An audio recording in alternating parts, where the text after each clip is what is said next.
하나님 말씀은 요한계시록 18장 1절에서부터 10절까지가 되겠습니다. 제가 받들어 봉독해 올리겠습니다.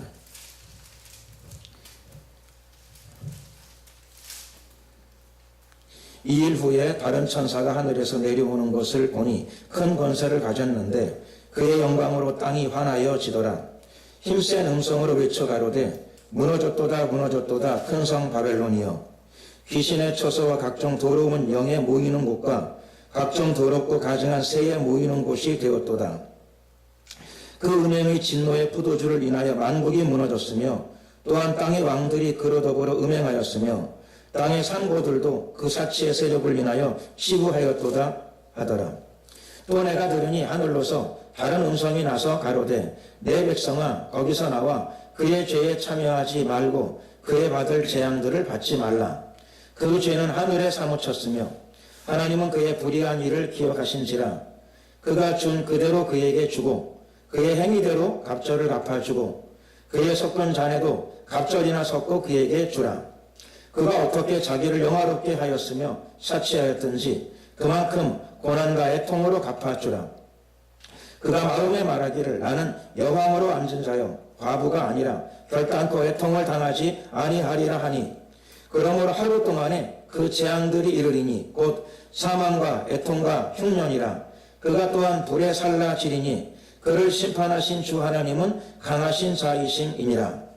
그와 함께 음행하고 사치하던 땅의 왕들이 그 불붙는 연기를 보고 위하여 울고 가슴을 치며 그 고난을 무서워하여 멀리 서서 가로되 화이또다 화이또다 큰 성 견고한 성 바벨론이여, 일시간에 내 심판이 이르렀다 하리로다. 아멘.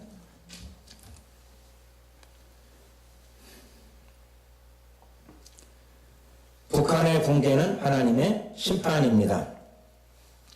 먼저 오늘 본문을 통해서 바벨론을 좀 이해해 보고자 합니다. 바벨론을 이해하게 되면 먼저 과거적인 이해를 할 수 있겠습니다. BC 586년에 당시에 존재했던 고대 근동의 가장 큰 제국 바벨론은 남유다 왕국을 멸망시키게 됩니다. 그래서 남유다 왕국 수도 예루살렘에 있던 하나님의 성전을 무너뜨렸습니다. 그리고 또 남유다 왕국에 살고 있는 하나님의 백성들을 포로로 잡아서 바벨론으로 끌고 갔습니다. 무려 70년간 이스라엘 백성들은 바벨론 강가에서 포로 생활을 하게 됩니다. 그러고 보니 금년이 공식적으로 남북 분단이 된 지 70년이 되는 해가 되는 것을 알게 되었습니다. 또 어떤 의미를 다시 한번 생각하게 됩니다. 바벨론이 무엇인가? 일부의 사람들은 바벨론은 이 요한계시록이 쓰이던 시절, 즉 AD 90년 경에 요한계시록이 쓰여졌는데 그때 그 무렵에 온 세계를 지배했던 대제국 로마가 사실 바벨론을 의미한다, 이렇게 이해하는 사람들이 있습니다. 물론 로마는 정말 바벨론으로 이해하기에 부족함이 없습니다. 하나님의 아들을 직접 못 박아 죽인 제국입니다. 예수님을 십자가에 못 박아 죽였던 제국이고, 그리고 초대교회를 가혹하게 장기간 핍박해서 많은 순교자를 양산해 냈습니다. 바벨론에 대한 이해를 또 하나 하게 되면 미래적으로 우리가 이해할 수 있습니다. 마지막 때에 바벨론은 적그리스도와 더불어 세상을 통치하는 시스템, 구조가 될 것입니다. 요한계시록에는 이 바벨론을 음료로 표현합니다. 그러므로 음료의 제국, 이렇게도 부를 수 있을 것 같습니다. 저는 오늘 또 다른 이해를 좀 하나 여러분들에게 제시하고자 합니다. 바벨론에 대한 또 다른 이해. 그것은 이 시대의 바벨론은 무엇일까라고 하는 것입니다. 이 시대의 바벨론, 저와 여러분들이 살고 있는 이 시대의 바벨론으로 이해할 수 있는 것이 무엇이 있을까? 전에 세계적으로 유명한 정치가 한 사람은 어느 나라를 지목해서 악의 축 이렇게 불렀던 적이 있습니다. 그 나라는 최근 핵을 다량으로 완성했고 또 미사일의 시스템을 구비를 했습니다. 뿐만 아니라 이런 핵 기술을 시리아로도 수출했고 이란으로도 수출했습니다. 이렇게 하면서 한편으로는 평화쇼를 온 세계 앞에 나타내 보였습니다. 아주 능수능란한 바벨론이라고 부를 수 있습니다. 아마 이쯤 말씀드렸으면 많은 분들이 제가 말하고자 하는 의도를 이해하셨을 것이라고 생각합니다. 금년은 2018년입니다. 금년 2018년 큰 성 바벨론, 즉 핵무기 강국 북한을 이야기하고자 함입니다. 북한의 수도는 모든 사람이 다 알고 있는 바대로 평양입니다. 1907년 평양은 한반도 역사상 가장 큰 부흥, 가장 위대했던 부흥, 대부흥이 있던 곳입니다. 평양 대부흥을 기념하는 어느 집회에, 크리스찬 집회에 갔더니 평양 대부흥을 이렇게도 묘사하더라고요. 하나님의 방문을 받은 도시. 저 굉장히 감동받았습니다. 아, 평양 대부흥을 저렇게도 묘사할 수 있구나. 하나님의 방문을 받은 도시. 1907년 평양 부흥의 물결은 삽시간에 전국을 뒤덮었습니다. 평양은 바로 그 시발점이 되는 도시입니다. 그래서 평양은 당시 동양의 예루살렘이라고 불리웠던 곳입니다. 지금은요. 지금을 저는 요한계시록의 설명으로 대신하고자 합니다. 지금은 귀신들의 처소, 각종 더러운 영들의 모이는 곳,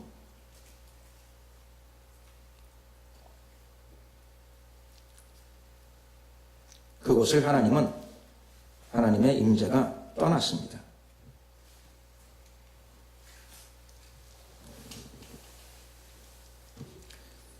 왜 떠났을까요?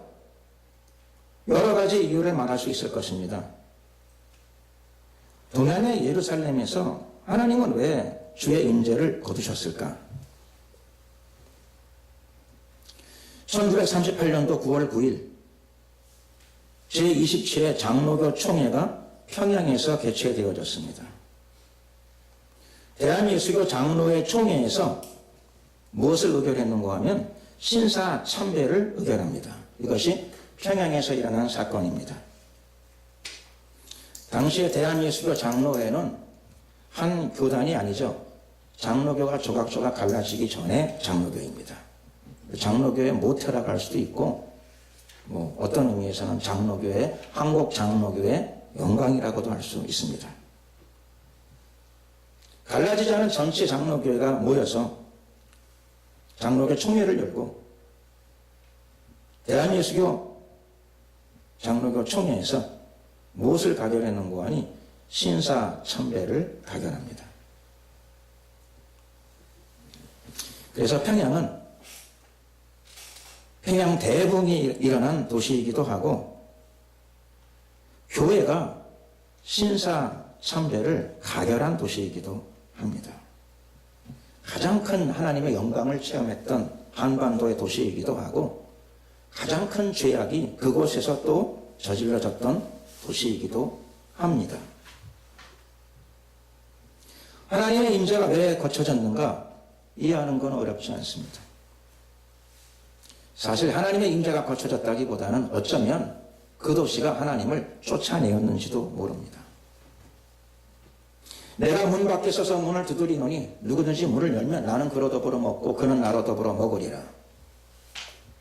예수님께서 사람과 교제하고 하나됨에 대한 말씀을 우리에게 주셨습니다. 평양은 하나님을 향해서 큰 문을 열었던 도시이기도 하고 문을 닫았다기보다는 어쩌면 쫓아내었다고 하나님을 몰아낸 도시라고 말씀드려도 아마 어쩌면 지나치지 않을까라는 생각이 듭니다. 하나님을 몰아내었더니 어떤 결과가 왔을까요? 그거는 어쩌면 더 말할 필요가 없을런지도 모릅니다. 이 시대를 살아가는 한반도에 살아가는 단군의 후손들이 매일같이 눈앞에 보는 모습들입니다. 그곳에 하나님을 몰아내는 그곳에 빈 공간이 되지 않고 진공 상태가 되지 않고 악의 기운이 몰려들었습니다.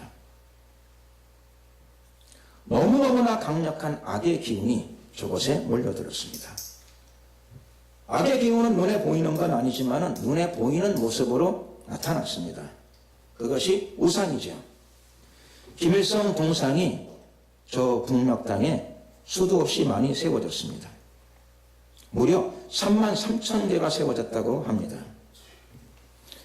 33,000개 어마어마한 숫자입니다. 요한계시록에 보게 되면 적그리스도가 등장하면 거짓 선지자를 세워서 거짓 선지자로 하여금 짐승의 우상을 만들어서 경배하게 한다 했습니다. 저는 생각하기를 어떻게 그런 일이 가능할까? 짐승의 우상에게 경배하는데 지구가 둥글고 비행기 타고 가도 많이 걸리는데 그러면 가난한 사람은 비행기 값이 없어서 가지도 못하겠다. 갈라 그래도. 그런데 북한을 보면서 그 말씀은 이루어지는 게 전혀 어렵지 않구나. 북한 체제가 북한 국가 한 국가 안에만 33,000개를 세웠으니 제가 생각할 때에 교통비 들지 않습니다. 실시하는데 불이행하게 되면 정말 성실성의 결여가 될 겁니다. 정말로 북한은 우상 숭배하지 않으면 반동분자 취급을 받게 되는 것이죠. 북한 전 주민에게 동상을 세워놓은 게 그치질 않고 헌화하게 하고 참배하게 합니다. 심지어는 평양을 방문하는 외국인들에게도 참배를 강요하고 있습니다. 북한 인민들은 비가 오나 눈이 오나 그 우상을 쓸고 닦아야 합니다. 가장 큰 동상은 평양 만수대에 있습니다. 평양 만수대 동상에는 한개 인민군의 중대가 밤낮으로 무장 보초를 섭니다. 북한은 이미 김일성 부자의 우상 숭배의 땅이 되었습니다. 저 땅은 사망과 음행의 땅입니다.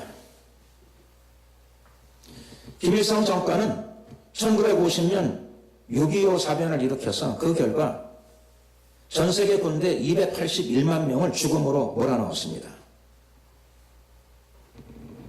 전체 인구 2분의 1이 전쟁의 참화를 입었습니다. 김일성의 아들 김정일 정권에는 1990년대 중반이 되는 것이죠. 기근이 몰아닥쳤습니다. 북한 사람들은 그것을 고난의 행군이라고 부릅니다. 고난의 행군기. 북한에 있는 모든 자금과 재원을 사람을 살리는 데 쓰지 않았습니다. 그 고난의 행군기, 대규모 기근이 닥치는데도 불구하고 수많은 사람들이 죽어가는데도 불구하고 그 자금을 핵무기 개발에 투입했습니다. 그래서 핵무기 개발에는 성공을 거두었습니다. 그렇지만 그 대가로 300만 명이 굶어 죽었습니다. 굶어 죽은 것이 아니라 사실 굶겨 죽인 것입니다. 돈이 없어 그런 게 아니라 재원이 없어 그런 게 아니라 핵무기 개발이 우선순위였기 때문에 그랬습니다. 김정은은 권력 유지를 위해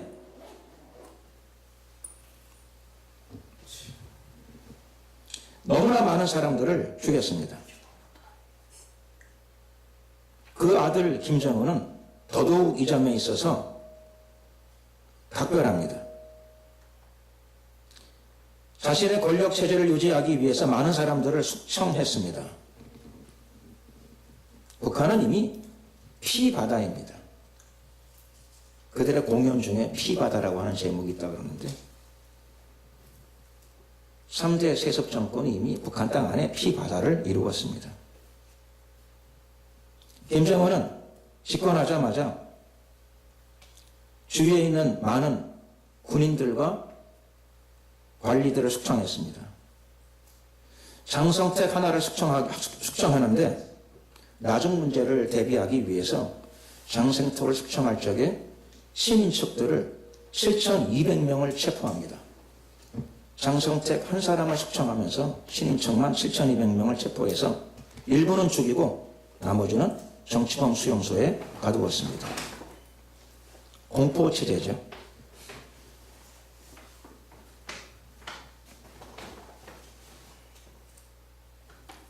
그러면서 저 체제는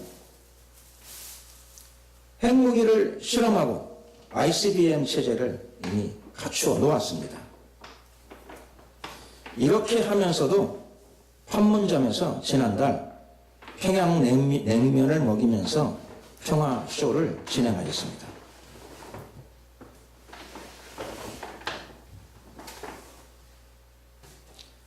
북한의 정치범 수용소에는 이미 그 전부터 많은 그리스도인들이 저기에 들어가 있습니다. 많은 그리스도인들이 그곳에서 고난의 눈물을 흘리며 기도드리고 있습니다.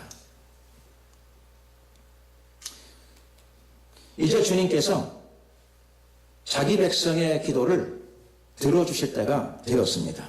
아멘.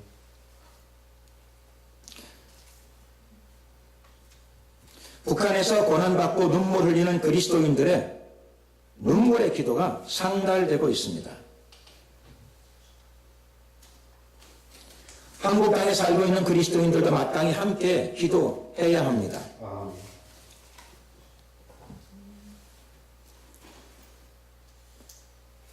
북한은 지금 역사의 심판, 하나님의 심판에 직면하고 있습니다. 계시록 18장 5절 이하에는 이런 말씀이 등장하고 있습니다. 그 죄는 하늘에 사무쳤으며 하나님은 그의 불의한 일을 기억하신지라. 그가 준 그대로 그에게 주고 그의 행위대로 갑절을 갚아주고. 하나님은 역사의 주관자가 되십니다. 구원의 하나님은 동시에 공의의 하나님이시기도 하십니다. 하나님은 알파와 오메가요, 처음과 나중이요, 시작과 끝이 되십니다. 그분이 역사의 주관자이십니다. 역사는 사람이 주관하지 않습니다. 역사는 사람 중심의 역사가 아닙니다. 민중 중심의 역사도 아닙니다. 역사는 하나님이 시작하셨고 역사는 하나님이 끝을 내십니다. 역사는 하나님이 심판하십니다. 영어에는 역사가 히스토리입니다. 히스토리가 뭐냐 그랬더니 히스토리가 히스 스토리 그러더라고요. 히스 스토리. 예, 그분의 역사입니다. 역사를 만드신 분이 역사 속에서 역사를 주관하고 계십니다. 성경의 출애굽의 역사가 히스 스토리를 우리에게 잘 보여주고 있습니다. 엑소더스는 출애굽의 역사는 그때만 있는 게 아니라 한반도에도 주인은 사람이 아니고 하나님이십니다. 아멘. 그분이 공의로 심판하시고 하나님의 뜻과 말씀에 따라 역사를 주관해 나가실 것입니다.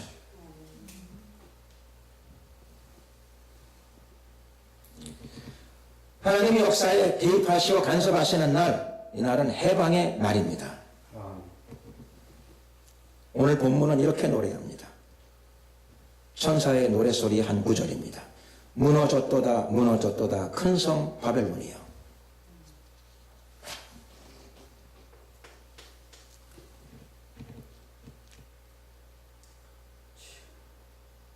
북한은 하나님의 통치의 예외가 아닙니다. 북한은 3대 봉건 군주 체제가 이미 피바다를 이룬 것입니다. 저곳에 이제 하나님의 공의가 드러날 때가 되었습니다. 하나님은 수용소에서 고난당하는 자기 백성들의 기도를 이제 들으시고자 하십니다. 하나님은 사랑의 하나님이시며 응답하시는 하나님이십니다. 그리고 예나 지금이나 영원토록 변함없이 자기 백성들을 돌보시는 구원의 하나님이시요 사랑의 하나님이십니다. 그분은 또 해방자이십니다. 북한의 해방의 날이 다가오고 있습니다. 무너졌도다, 헬라어로 보니까 이게 시제가 부정과거 시제라고 합니다. 무너졌도다, 앞으로 무너지는 게 아니라 이미 무너졌습니다. 아멘. 하나님의 관점에서 북한은 이미 무너졌습니다. 아멘. 하나님이 심판을 이미 작정하셨습니다. 아멘. 말씀대로 심판하실 것이며 성도들의 호소와 간구와 눈물을 들으시고 저 땅을 해방시키실 것입니다. 그런데 이제 우리는 어떻게 해야 합니까? 북한뿐 아니라 한국 안에서도 그리스도인들은 어떻게 해야 될까요? 혹시 이 말씀을 듣는 분들 중에서 예수님을 영접 아니하신 분들이 계십니까? 상식과 교양이 있는 사람이라면 이 역사적인 과정 가운데에서 하나님을 경외하고 하나님을 두려워해야 합니다. 그분이 심판주이며 그분이 역사의 주인이시기 때문입니다. 무엇을 해야 될까요? 먼저 죄악의 줄을 끊어야 합니다. 계시록 18장 4절의 말씀입니다.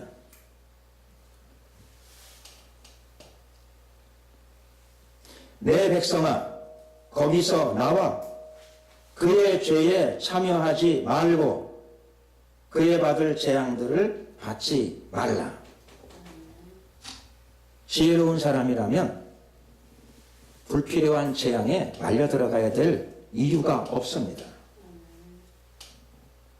지혜로운 사람이라면 우리에 함께 참여할 필요가 없습니다. 아멘. 그리스도인이건 또 예수님을 아직 영접하지 않은 사람이라 하더라도 역사를 만드신 분이 역사를 주관해 나가십니다. 북한의 해방의 소리가 기도하는 사람들의 귀에 들려오기 시작합니다. 아멘. 북한이 소외된 땅이 아니고 저곳에도 하나님의 통치가 임하기 시작하게 됩니다. 심정적으로 아니면 행동으로 저 악의 세력들과 연계가 되어 있거나 관련이 되어진 사람들이라면 이제는 손을 끊어야 합니다. 하나님이 저 악한 세력에 대하여 역사적인 심판을 시작할 것이기 때문입니다. 그러면 어떻게 해야 될까요? 회개하고 돌아서야 합니다. 역사의 심판에서 깨닫고 지금이라도 늦지 않습니다. 회개는 늦는 법이 없습니다. 돌아서는 사람들이 용서를 받게 될 것입니다. 아멘. 한국에도 그전에도 이미 죄악의 체제에 깊이 물들었던 사람들이 돌아온 경우들이 많습니다. 이 민족의 역사에는 친일파들도 회개하고 돌아오면 받아주었습니다. 남로당에 가담했던 사람들도 회개하고 돌아오는 자들을 많이 용서하고 용납했습니다. 심지어는 지도자로 세워준 사람들도 있는 것을 우리가 잘 알고 있습니다. 회개하고 돌아서야 됩니다. 그들의 죄에 함께 참여하지 말고 인연을 끊어야 됩니다. 고집과 억지를 버려야 합니다. 역사는 사람의 뜻대로 되어지지 않습니다. 역사를 주관하시는 분은 역사를 만드신 분이 주관하십니다. 그들이 받을 재앙을 받지 말라고 우리에게 성경은 요청하고 있습니다. 회개하는 곳에 하나님의 나라가 임합니다. 회개하고 예수님을 구세주로 모시는 곳에 역사의 주관자의 외아들 그리스도 예수를 구세주로 모시는 곳에는 역사의 재앙만 면하는 것이 아니라 영원한 심판도 면하게 될 것입니다. 구원의 은혜도 임하게 될 것입니다. 모든 사람들이 평화를 사모합니다. 평화는 사람이 만들지 못합니다. 성경은 평화를 여호와 샬롬, 평화는 하나님의 것이라고 우리에게 알려주고 있습니다. 평양냉면을 먹는다고 평화가 오지 않습니다. 악수를 많이 한다고 평화가 오는 것이 아닙니다. 평화의 주인은 하나님이십니다. 회개하는 곳에 구원의 은혜가 임하고 회개하는 곳에 하나님의 용서가 임할 것이며 회개하고 예수 믿는 곳에 구원과 더불어 하나님의 평강도 임하게 될 줄로 믿습니다. 아멘. 기도드리겠습니다. 은혜와 자비가 많으신 좋으신 우리 하나님 감사합니다. 하나님은 우리의 아버지이시며 역사의 주관자이십니다. 남북한 안에 하나님 역사에 대한 바른 인식을 주시옵소서. 죄가 무엇인지를 깨닫게 하여 주시옵소서. 역사의 주관자가 여호와 샬롬 평안도 부어주시는 하나님이신 것을 만민이 알게 하여 주시옵소서. 한반도의 평화를 주시는 분은 정치가들이 아니라 정치적인 영합이 아니라 하나님이신 것을 한반도의 모든 우리 민족이 알게 하여 주시고 회개하고 말씀의 자리로 돌아오게 하여 주시옵소서. 아멘. 한반도 안에 하나님의 나라가 임하기를 소원합니다. 주님께서 이 땅을 축복하여 주시옵소서. 감사드리옵고 예수 그리스도의 이름으로 기도드렸습니다. 아멘.